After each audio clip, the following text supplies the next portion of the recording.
right, we checking the feed. Bear with us. Shalom, shalom. So,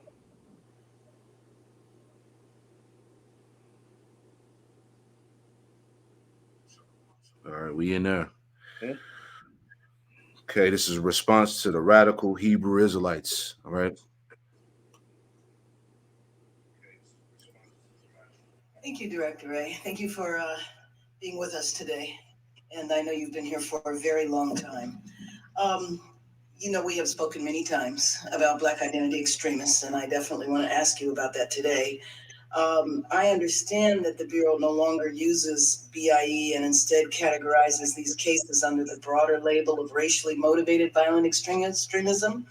But one, I wanted to know if you guys have really repudiated the whole BIE category, because I know when we've talked about it in the past, it really didn't seem to be that there was much evidence that there were Black identity extremists. And the title was a little longer than that. Something about Black identity extremists that threaten police or attack police. So tell me what's different. So I found our conversations before to be, very constructive and very valuable. And we also engaged not just with you and your colleagues, but also with Noble, with whom we have a great relationship and are working more closely than ever. Good. We have, as you mentioned, changed our terminology. We, as part of a broader reorganization of the way in which we categorize our domestic terrorism efforts. So we took a whole bunch of categories, not just the one that you mentioned, but a number of others, and consolidated it down to really 4 buckets. And the reason for that is— What are the 4 buckets? What's that? What are the 4 buckets? There's racially motivated violent extremism, which is, any kind of violent extremism that's driven with a kind of racial intent of one sort or another, no matter which direction. There is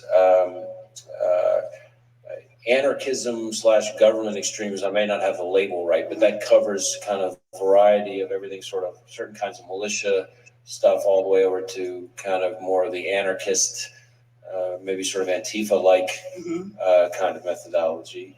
There is abortion violent extremism, people on either side of that issue who commit violence on behalf of different views on that topic. People on either side of that issue don't commit violence. Well, we've actually had a variety of kinds of violence under that, you believe it or not. But really, at the end of the day, and then the last one has to do with animal rights and environmental. Those are the 4. What's that? Those are the 4. Those are the 4. And the point is, we wanted to underscore what I told you earlier, but we wanted to make it even more clear that at the end of the day, for us, it's not about the ideology, it's about the violence. That's where we weigh in. It's not that the ideology isn't important for us as Americans, but we only investigate violence and the crimes that go with the violence. But so under the racially motivated violent extremism, how many African American or Black groups are considered under there? Well, again, I want to be clear. We don't investigate groups per se. We have properly predicated investigations into individuals, and in some cases they may have co-conspirators. But in each of those instances, it's where we have 3 things: credible evidence of a federal crime, credible evidence, number 2, of violence or threat or use of violence, and then number 3, on behalf of some ideology. So if we have those things, only if we have those things will we open an investigation. So are white supremacist groups under racially motivated violent extremism? Or do white supremacists have a whole separate category? Well, again, I want to stay away from the use of the word groups. We certainly investigate white supremacist motivated violent extremism in the same category that we're talking about. So, for example, we just last month arrested 8 members, I think, of a group known as the Base. And there were arrests that were made not just in my home state of Georgia, but also getting ready to go to Virginia, correct? That was that was the group that was on their way to Virginia? I think that's right. I can't remember that detail specifically. So there are organizations, and I understand that, when you say you just investigate individuals, I mean, that you just gave an example of a group. So I know that there are a lot of white supremacist groups.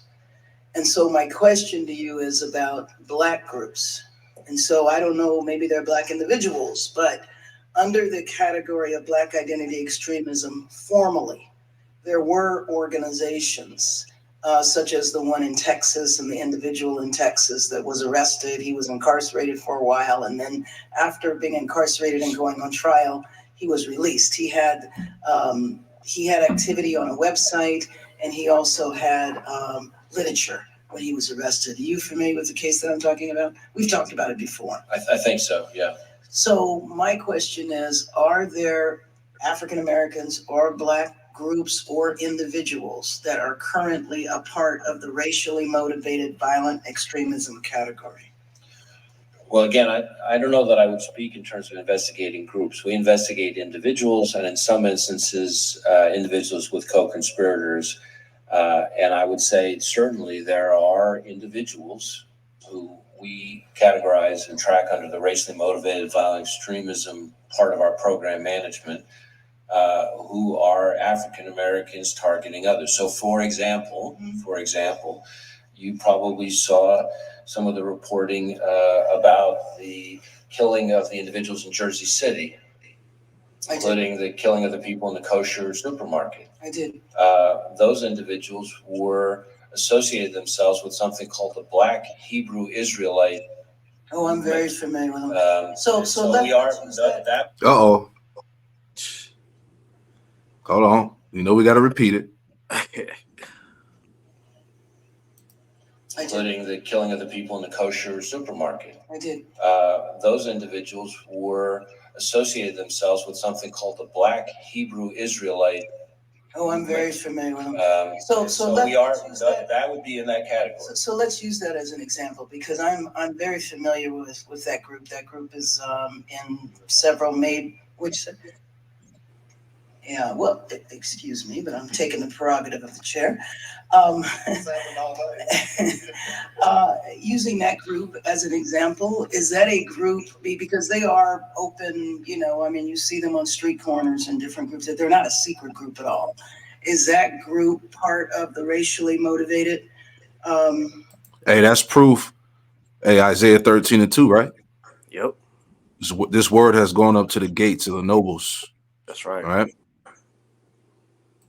Extremism, the group. I understand the act, because they are open, you see them on street corners in different groups, that they're not a secret group at all.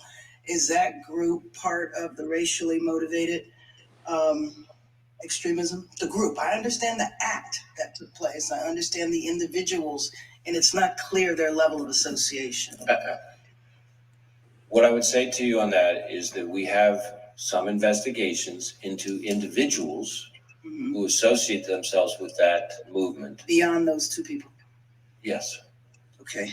And Director Ray, documents published in... Beautiful. All right. Hey, shalom, shalom. Shalom.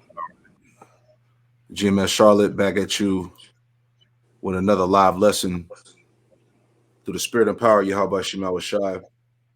And before we get started with this lesson, we want to give all praise, honor, and glory to Yahweh, Bahasham, Yahweh Shai, Bahasham, Kodash. Double honors to the apostles and elders of Great Millstone who taught us this truth. All right. Double salutations to all you Akim out there laboring in the house of David, the elect, that's pushing his word with all truth, righteousness, and sincerity. Shalom to you, brothers. All right. Shalom. So getting straight to this thing real quick, Priest Amawan had brought this, to the attention. We just wanted to do a response to another video that we have in queue right now. All right, we're going to pull that up in a second. But this is a response to the narrative of the radical Hebrew Israelites, man. So as you can see, the Israelites are on trial. All right, and as you've been hearing from the apostles, elders, brothers on down, don't ever think that you're not being watched. That's right. All right. We're all being watched. As we heard the representative Karen Bass, she said, look, we see them on the street corners. I know them very well. All right.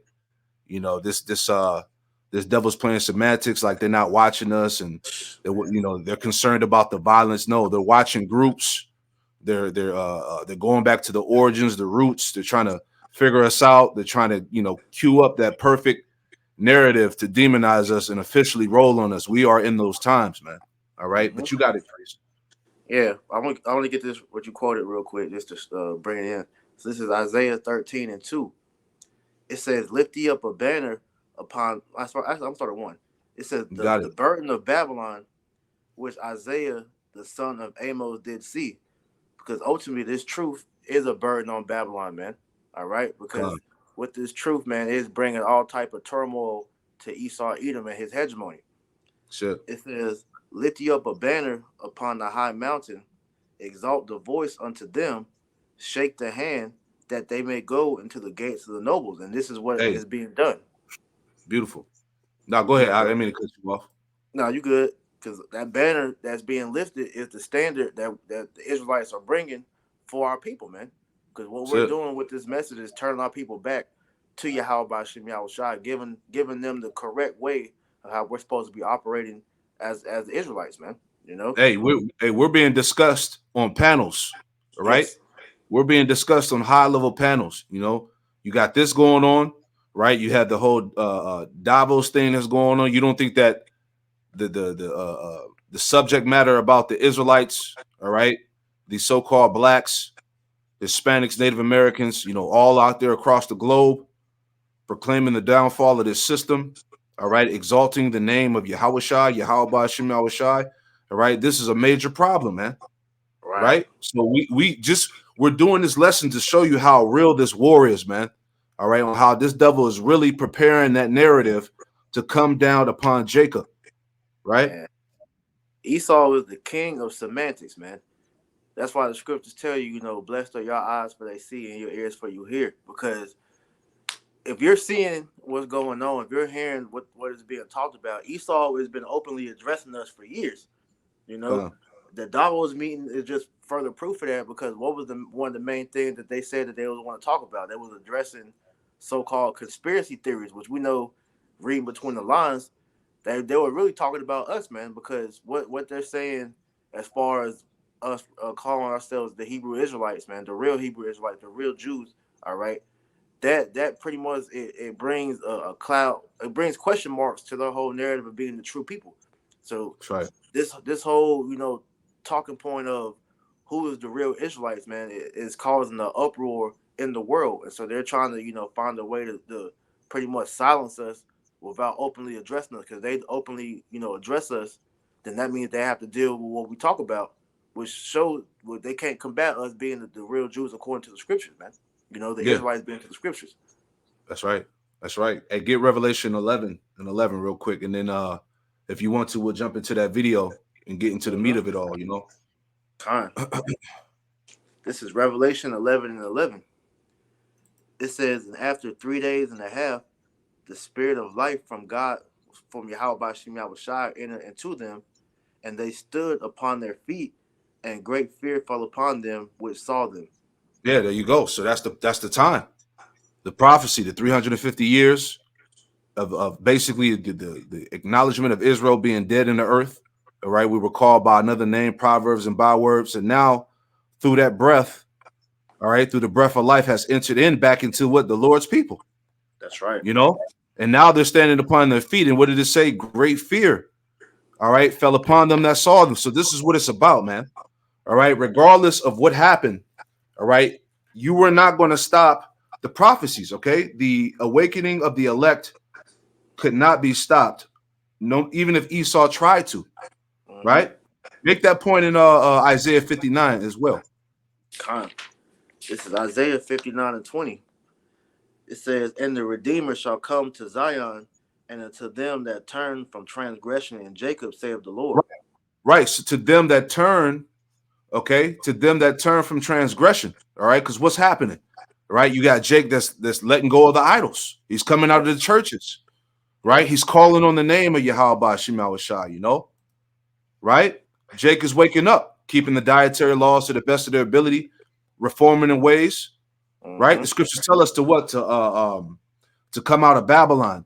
Touch ye touch ye no unclean thing. So this is what's happening through the spirit. All right. Jake is turning from transgression. Go ahead, I had a quick one before we finish that out. You just said that because this is what's Con. happening with Jake that Esau was so up in arms for. This is Isaiah 52:1.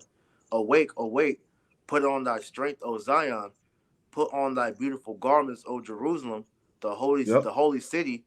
For henceforth there shall no more come into thee the uncircumcised and the unclean. Shake thyself from the dust, arise and sit down, O Jerusalem. Loose thyself from the bands of thy neck, O captive daughter of Zion. And this is what is happening, man. You got Israel putting on our heritage, man. Which was stolen from us, man. All right, we are reclaiming who we are according to the scriptures, man. All right, calling upon our power, Yahweh Shem Yahushua. All right, and these devils, all right, they're not pleased with seeing us wake up because they spent millions of dollars, billions of dollars to try to keep this truth hidden from us. But the Spirit of the Lord, all right, couldn't be hidden because we're at a point now to where the Lord is waking up His people. Yes. Prophecy is not going to be stopped. That's it. Hey, in that same chapter, I jump down to verse 11, Baba Kushah. 52:11.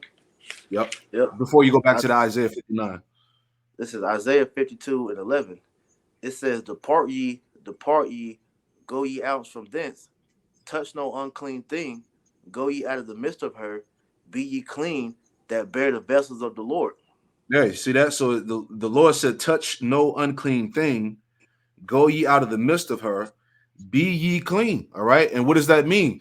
This is Jake coming out of those false doctrines, man. False doctrine, the philosophies that are adverse to what the truth is, what the scriptures say, right? These are all considered unclean things. So that you have to spiritually depart out of Babylon, man. The Western way, this Americanized mindset, right? As we said, the idolatry, it's a change that's happening, all right? This is what has these devils in total fear because prophecy is unfolding, and they know that when these things happen, this equates to their downfall. That's right. So you can go back to that. Yep. So back in Isaiah 59:20 again, it says, and the Redeemer shall come to Zion, and unto them that turn from transgression in Jacob, save the Lord. Right. You even have the Israelite foreigners that are waking up, man. Right.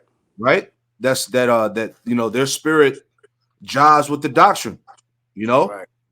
Go ahead. And that point, it cuts the whole BHI argument, man, because this is not a skin color thing. It's not a black only movement. All right. You got Israelites that's waking up all over the world that look like all the nations, man. But their spirit goes back to being an Israelite because they jive with this word, man. That's it. It says, verse 21, as for me, this is my covenant with them, saith the Lord. My spirit that is upon thee, and my words which I have put in thy mouth shall not depart out of thy mouth, nor out of thy mouth of thy seed, out of the mouth of thy seed, nor out of the mouth of thy seed, saith the Lord, from henceforth and forever. That's the point. It says, nor out of the mouth of thy seed. All right. That's the mercy that's going to come through the remnant, right? The elect, on whom the Lord never forgot. Right? The Lord always preserved an elect in captivity. Right? Lord willing, we are part of that generation that's coming back to the Lord, man. It's all prophecy. Can you get that in Sirach 24? Sirach 24. Yep, Sirach 24. Straight to the point. It was Sirach 24 and 32. Yeah, 32 and 33. Because what's happening is prophecy, man. Okay. God, this is Sirach chapter 32, Sirach 24 and 32. It says, I will make doctrine to shine as the morning, and I will send forth their light afar off. I will pour out, I will yet pour out doctrine as prophecy and leave it to all ages forever. Yeah, see that? He was going to pour out doctrine as prophecy and leave it to all ages forever. All right? So the true prophets are on the earth. That's right. With the righteous message, singing the song, man. This is how the word is reaching the four corners of the earth. Right. He said he was going to leave it to all generations forever, man. And where are we at? We're in the time of prophecy, man. All right. Hey, the sea hip is on deck and the missiles are loaded. You see what I'm saying? Right. Esau's ready to come with the sword. Jacob's trouble. All these things are happening all at one time. Prophecy, man.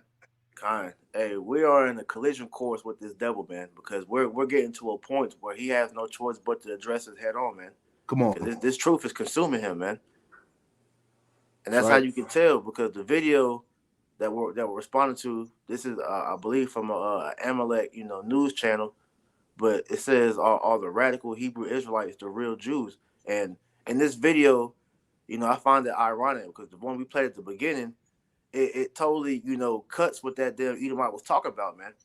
Because this dude said that they don't investigate roots, but this whole video goes into the root of what the Hebrew Israelites come from, man.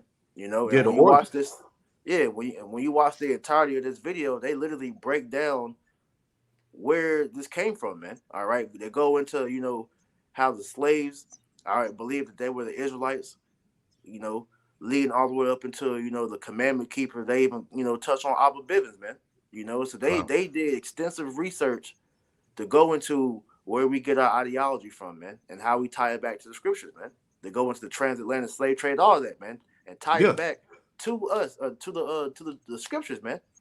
So Esau, through his semantics, literally tells you the truth, and then tries to sensationalize, what the argument he's trying to make, because on top of him saying all that, of course, he has to throw his bullshit in there, talking about these so-called these false flag events where you had these dudes claiming to be Israelites going and shooting up the temples, and that one incident where the dude shot the two kites in the market, kosher market or whatnot.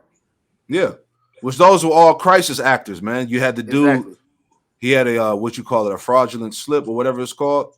And he said that these were actors that were involved, man. All right, so that's been exposed, but Esau is going to continue to run with that whack ass story. Come on, man. So anyway, I got you, Ak. We'll go back to the video. That was brought to you by Today Unpacked, exploring today's Jewish news. Subscribe by clicking the link in the description. I don't normally dwell on the unhinged rantings of anti-Semites, but when Jew hate makes headlines, anti-Semitism, when rappers proclaim, I see good things about Hitler also, when radical Hebrew Israelites gather en masse to preach conspiracy theories. And we told you all of this extra shit that Kanye had going on, that Kyrie Irving had going on. You had IUIC pull up at the Barclays Stadium, all right? We knew all of this shit was going to be used in a media special. Yep. So we saw this shit coming a mile away, man. But let's carry on. It's time to speak up.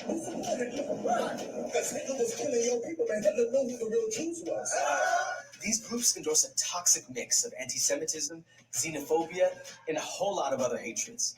They've inspired hate crimes and murder, and their numbers are growing rapidly. See, their numbers are growing rapidly. What do? How do we stop them? All right, they're a threat. They're a danger to society. Go ahead, priest. Yeah, that's why that Revelation 11 coming back, man. Because they're afraid, man. Real quick, this is Revelation 11:11 again. And after 3 days and a half, the spirit of life from the Most High entered into them, and they stood upon their feet, and great fear fell upon them which saw them, man. Esau was terrified, man, because he can't hold this truth no more, man. He's tried for many years to try to blackball, us and pretty much keep this under wraps. Hey, Jake is waking up, man. Shit. Hey, go to Isaiah 10:20. That's right. This is Isaiah chapter 10, verse 20. It says, and it shall come to pass in that day that the remnant of Israel and such are as escaped of the house of Jacob shall no more again stay upon him that smote them, but shall stay upon the Lord, the Holy One of Israel, in truth. And that's what's going on. All right. The elect have awoken up.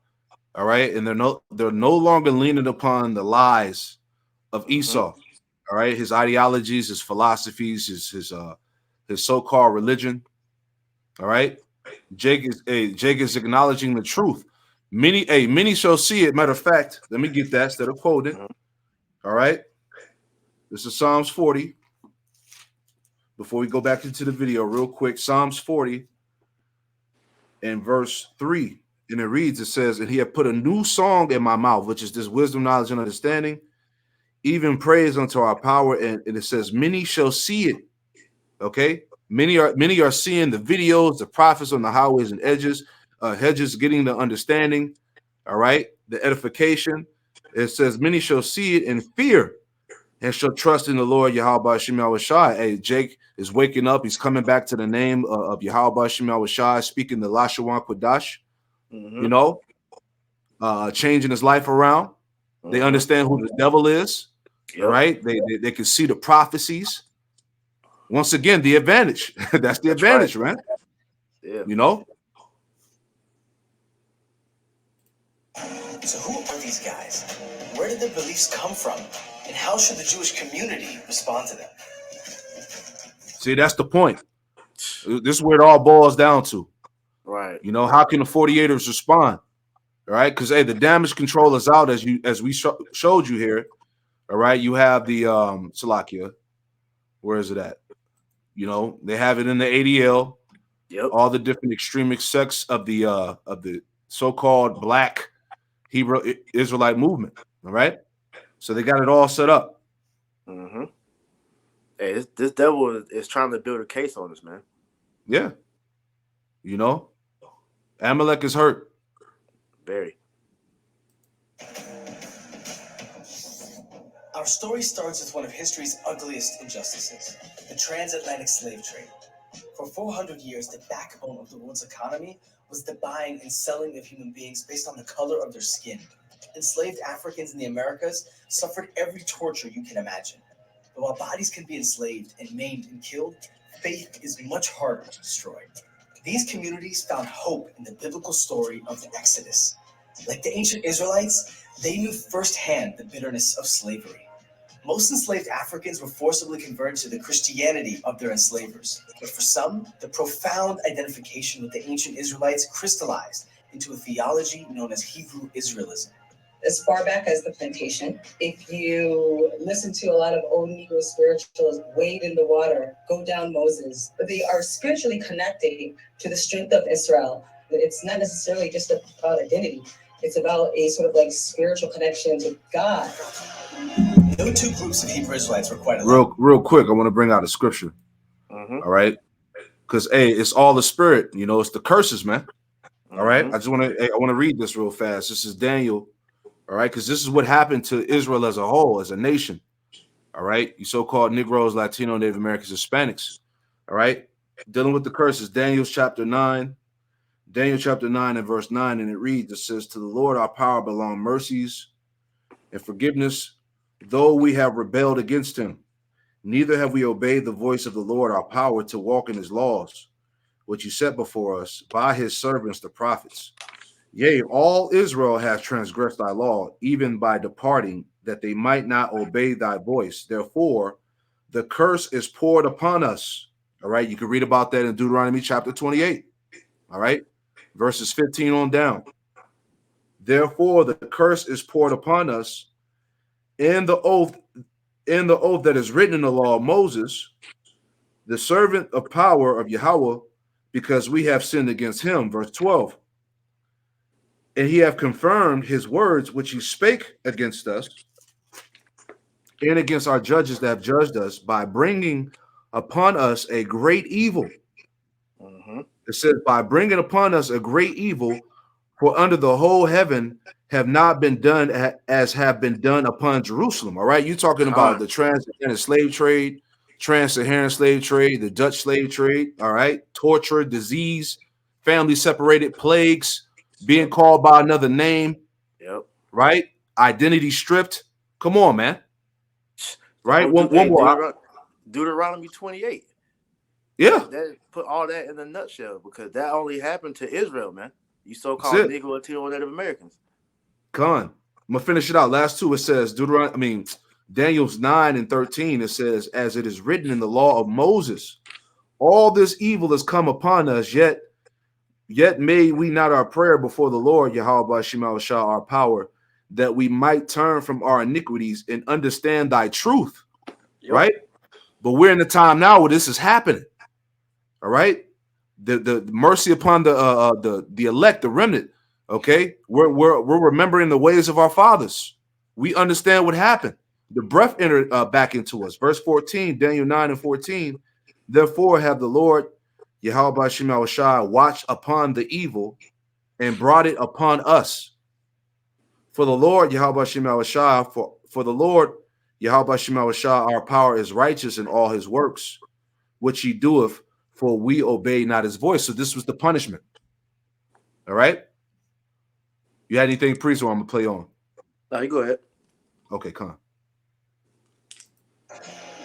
No two groups of Hebrew Israelites were quite alike. Some worshipped in a style nearly identical to Pentecostal Christianity, with Jesus front and center. Others adopted mainstream Jewish practices. Some mashed up the two and added a dash of African nationalism.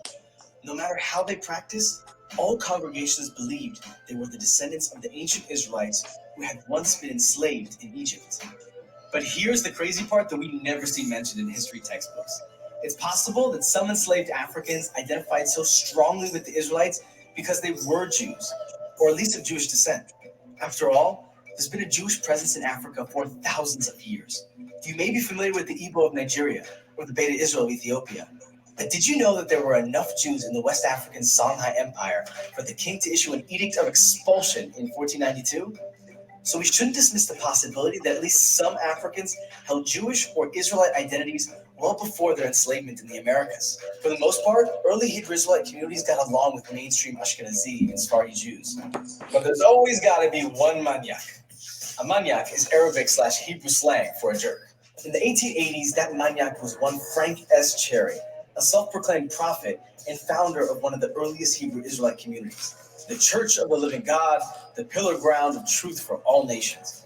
Unlike other Hebrew Israelite congregations, Cherry believed that Black Americans were the only real Israelites, which made non-Black Jews usurpers of their identity and heritage. Cherry's Shabbat services often involved long sermons about the evils of the Jews, who would get what was coming to them in the year 2000 when Jesus would return to start a race war that would end with white folks in chains. Obviously, I'm not going to spend time debunking the unhinged theology of a man who believed that the earth was square. Did I not mention that? That was big for Cherry. But I do have to address one of his ideas, because unfortunately, it's one that a lot of people share. That Jews are white Europeans. That's completely false. Jews are a Semitic people. Our culture, our nation, and our identity originated in the land of Israel. Add in a couple millennia of exile that sent us to every corner of the earth, and you get a vast and dazzling variety of ways to look and be Jewish. So yeah, there are a lot of reasons that I don't love Frank Cherry's ideology. And I want to stress, neither did most Hebrew Israelites. In fact, some of the founders of later Hebrew Israelite congregations were mixed race Jews of color, adding an extra dimension to their identity. So where do they belong? Are they Jews? Are they Hebrew Israelites? Are they both? Well, again, that really depends on who you ask. So I ask, in short, the Hebrew Israelite community is pretty diverse.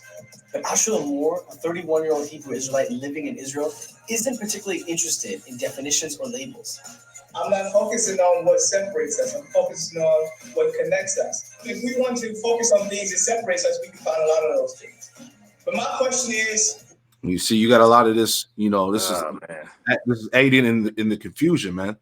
Right? You got a lot of these guys that want to stay here and coexist with Esau. This is the type of Jake that'll tell you that Esau ain't the devil. All Yeah. right, Esau ain't the white man. He's actually trying to, put forth the narrative that we're the same when we're not. Right. Now, that's where that semantics come into play, because that's when you got the whole anti, SEM argument.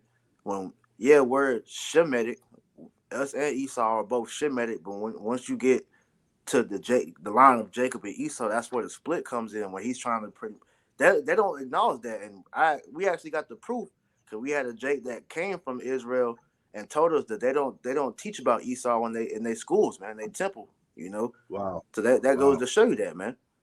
Mm-hmm. what unites us? And what unites us is actually the... Did you want to go through the whole thing out?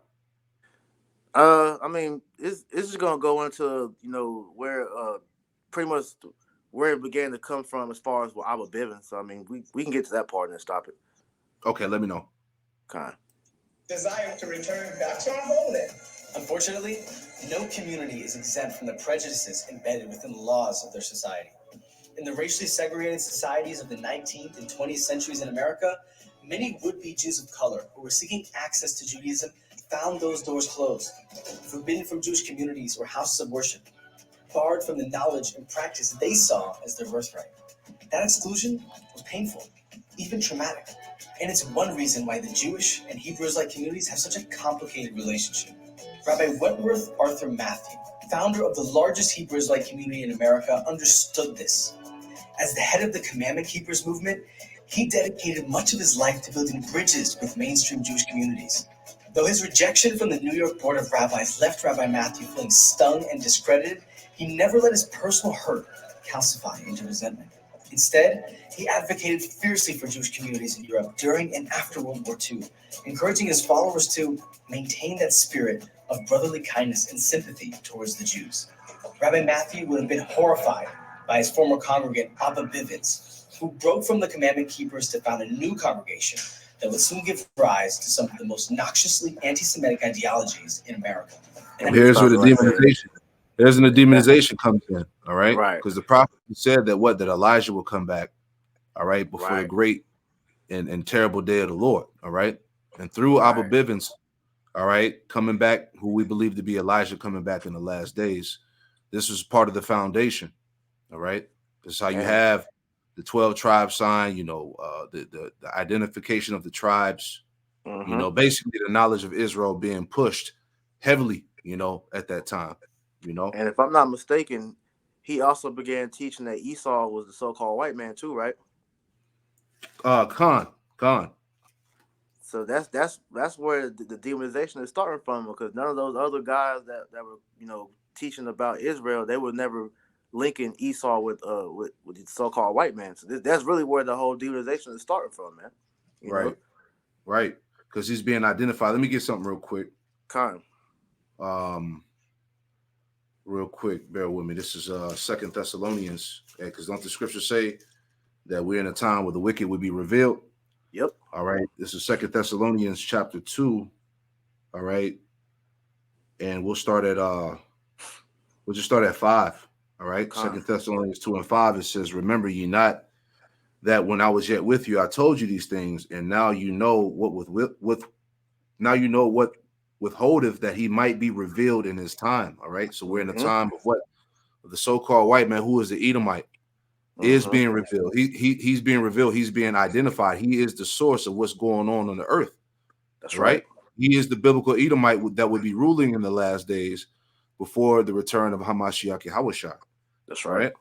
Verse 7, it says, "For the mystery of iniquity doeth already work." Right? Only he now will let until he be taken out of the way. Verse 8, "And then shall that wicked be revealed, whom the Lord Yahweh Shemel Shai shall consume with the spirit of his mouth," all right, which is by the prophets. Okay, the prophets being raised up with the truth. All right, proclaiming the end of Babylon the Great, which is America, identifying Esau and acknowledging the prophecies. Right, this is what's consuming this man's power.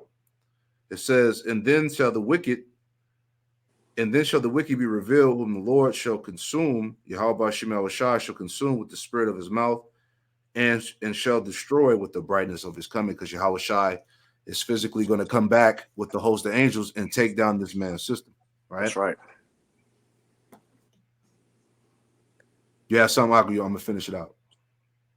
I mean, that was pretty much the point I was going to touch on, man. If you want to play some more, we can, though. Okay. No, well, that's the point. That's the point, Yeah. Because that's really the start of this whole, demonization, because as we just spoke on, it only became a problem for Jake teaching this whenever Esau began to be revealed, man. Because now we're at the point in the story to where the wicked is being identified, and now he can't hide himself no more. So at some point, the question of who are the real Israelites, man, and he has no support to the claim that he's the Israelites, man. God. I had a quick one. This is Revelation chapter 2, verse 9. It says, "I know thy works and tribulation and poverty, but thou art rich, and I know the blasphemy which say they are Jews and are not, but are the synagogue of Satan. And this is ultimately, the scripture that Esau never faces head on, man, because he knows that he's not the true Israelites, man. All right, Mm-hmm. he's the chief house of Satan because his actions speak forward to show that he's the wicked that the Bible speaks of, man. All right, Right.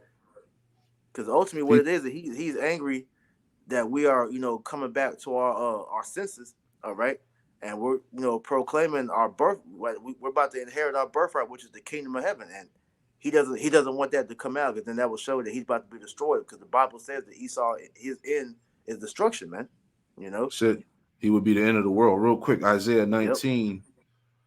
It's Isaiah 19 and straight to the point. Isaiah 19 and verse 16, it says, "In that day shall Egypt be like unto women, and it shall be afraid and fear because of the shaking of the hand of the Lord of hosts, Yahweh Shemal Shai, which he shaketh over it." And that's coming through the prophets, man. Yep. All right. Declaring the prophecies. Okay. Yeah. Go ahead.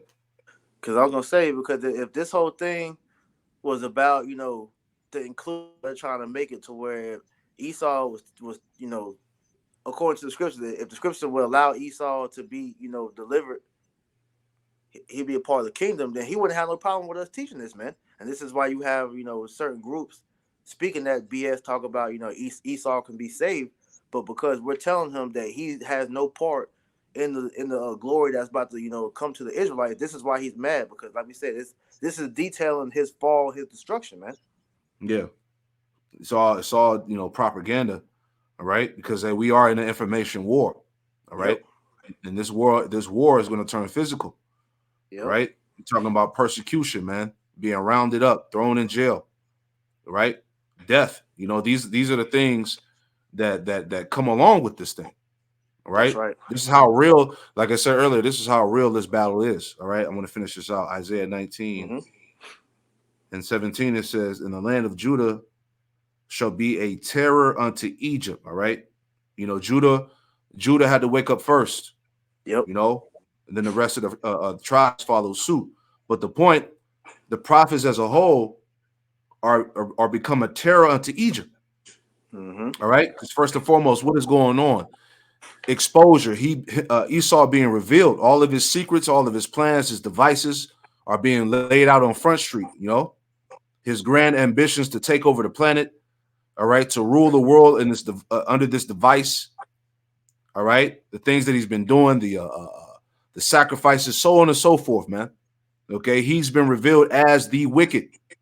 Okay, the earth has been given into the hand of the wicked. Job 9 and 24. Yep. Isaiah 19 and 17. In the land of Judah shall be a terror unto Egypt. Everyone that maketh mention thereof shall be afraid in himself because of the counsel of the Lord, Yahweh Shemal Shah of hosts, which he hath determined against it. Okay, so this is what's going on. Let's read on. Verse 18, it says, "In that day shall 5 cities in the land of Egypt speak the language of Canaan," which is the Lashawan Quadash, the Yep. Hebrew, not the Yiddish, right? "To the Lord, Yahweh Shemal Shah of hosts, one shall be called the city of destruction," which is the prophets. Mm-hmm. All right. Verse 19, Isaiah 19 and 19. "In that day shall there be an altar to the Lord, Yahweh Shemal Shai, in the midst of the land of Egypt." All right. So that's the prophets, man, that are making their bodies a living sacrifice, that are out there teaching. Okay. It says, "In a pillar, at the border thereof unto the Lord, Yahweh Shemal Shai." All right. The leaders, which are the foundation, the prophets. Verse 20. "And it shall be for a sign and for a witness unto the Lord, Yahweh Shemal Shai of hosts, in the land of Egypt." So this is a sign, Yep. all right, which is also tied into what? The banner and the standard that's being lifted up. This is a sign that what? We're approaching the end of Egypt, the end of Babylon, the end of America. Right. It says, "For they shall cry unto the Lord, Yahweh Shemal Shai, because of the oppressors," right? "And he shall send them a savior and a great one, and he shall deliver them." And that's Yahweh Shai, man. Right? This thing can't be stopped. You Nope. got it, priest. Because at the end of the day, man, with all this coming out, it's destroying all the lives that Esau has put forth throughout, this whole time of us being here, man. Real quick. This is 2 Corinthians chapter 10, verse start at 3. It says, "For though we walk in the flesh, we do not war after the flesh." Because, like you said, we're in an information war, and ultimately we're in a spiritual war, which is about to turn physical soon. Because this devil's about to lash out, man. Yes, sir. It says, "For the weapons of our warfare are not carnal, but mighty through Yahweh by Shem Yahushua to the pulling down of strongholds, casting down imaginations and every high thing that exalted itself against the knowledge of Yahweh by Shem Yahushua, and bringing into captivity every thought to the obedience of Hamashiach." And this is what's happening, man. This truth is tearing down all the strongholds that Esau has put up to keep our people asleep, man. All the lies and everything that he's put out, all right, is being torn down by the truth, man. All So right, which all leads back to what? The truth that we are the true Israelites that the Bible speaks of, man. that's And right. he can't combat that, because for him to try to go in these scriptures and make his claim that we're lying, he can't do it, because the scriptures speak for themselves, and everything is a witness against him, man. So Yep. now he has no choice but to resort to slander, because his back is against the wall, man. He's the accuser of our brethren. Real quick before I play Yes. this quick few minutes of this video, all right, because we wanted this video to be straight to the point. All Mm-hmm. right, this is Psalms 31 and 18. Psalms 31 and 18. It says, let the lying lips be put to silence, which speak grievous things proudly and contemptuously against the righteous. And the Lord is going to do that. Mm-hmm. Okay, the evidence is too abundant. This thing is too plain, Mm-hmm. right? So let me get this real quick. Crania Egyptica. His research found that the Egyptians were in fact Negroid, but not Negroes. The Negro skulls were slightly longer than the Egyptian skulls, but upon studying the skulls found of the servant class in Egypt, he found the Negroes in America to be exact matches. Now, this is the full quote from the book Black Image in the White Mind, page 75. Morton pointed out that both cranial and archaeological evidence show that the Egyptians were not Negroes, as abolitionists and colonialists had maintained. Now, let me read that first part again. Morton pointed out that both cranial and archaeological evidence showed that the Egyptians were not Negroes.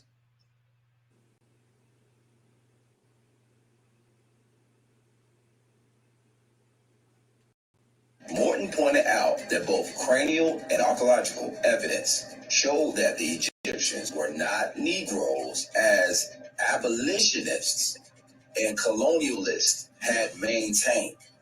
We're not Hamites, Right. right? That's plain. Kind.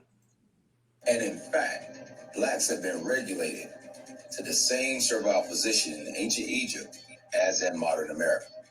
Mm.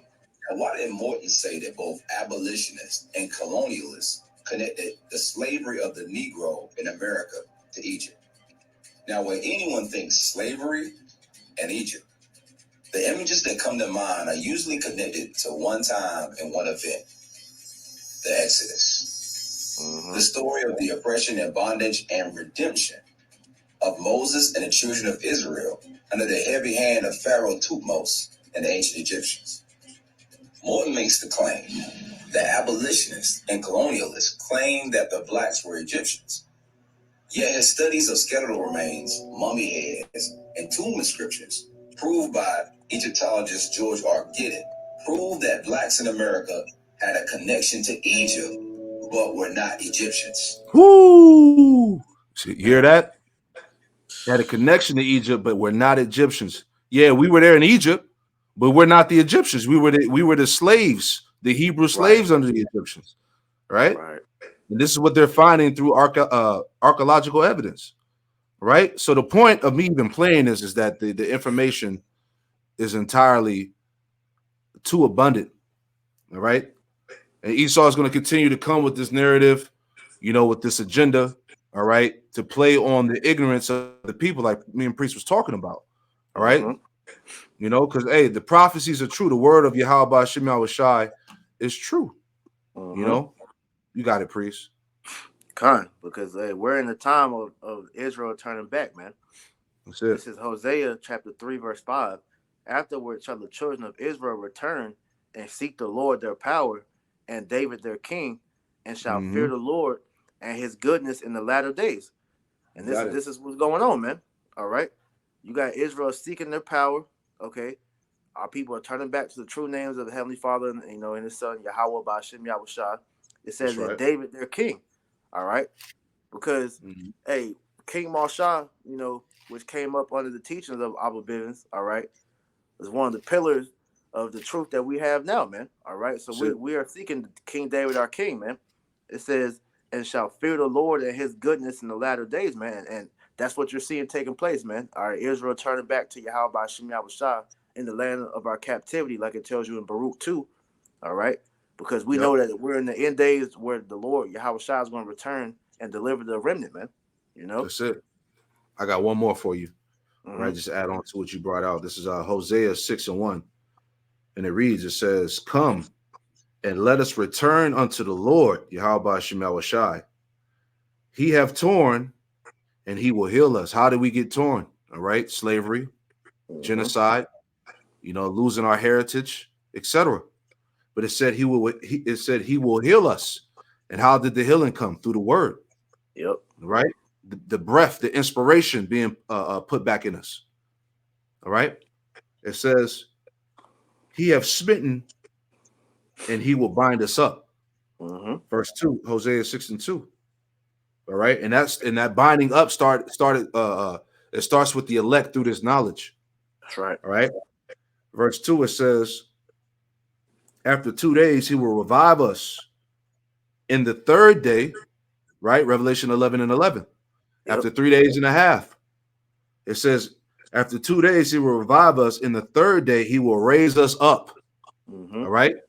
That 3 days and a half, that 350 years, we're being raised up. Prophecy. All right.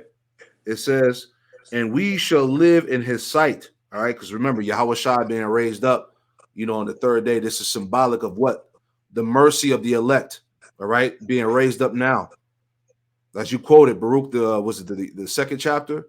In the land of their captivities, they shall They shall remember remember themselves themselves. and think stiffly upon my name. That's right. Right. So this thing is undeniable, man. Yeah. No. Because if we aren't the true Israelites, then then who is? Because prophecy Right. is detailing on what the Israelites will be doing in the last days, man. All right, and Mm-hmm. that shows forth on what we're doing, man. That's it. We're bound by prophecy, man. We're bound by prophecy. That's it, man. You got anything else? That was it. That's it, man. Hey, we just want to get straight to the point. Just hey, you have this type of pull it back up. You have this type of propaganda that's out there. Things of that nature. But hey, at the end of the day, this truth, this wisdom, knowledge, and understanding is tearing down these strongholds and these lies. Right. So we just wanted to just bring this out just to show this information is out there. But hey, we got the truth and they know it. That's You it. know, and this thing will be stopped. You got it, priest. So, Lord willing, man, this lesson was edifying, to the elect. So you want to give all honor, praise, and glory to Yahweh, Ba'ashem, Yahushai, Ba'ashem, Bakar Kodash. Double honors to our apostles and elders of Great Millstone that taught us this truth and rule well. And peace and salutation to the elect. Shalom. Hey, shalom. The water, bro. That was dope.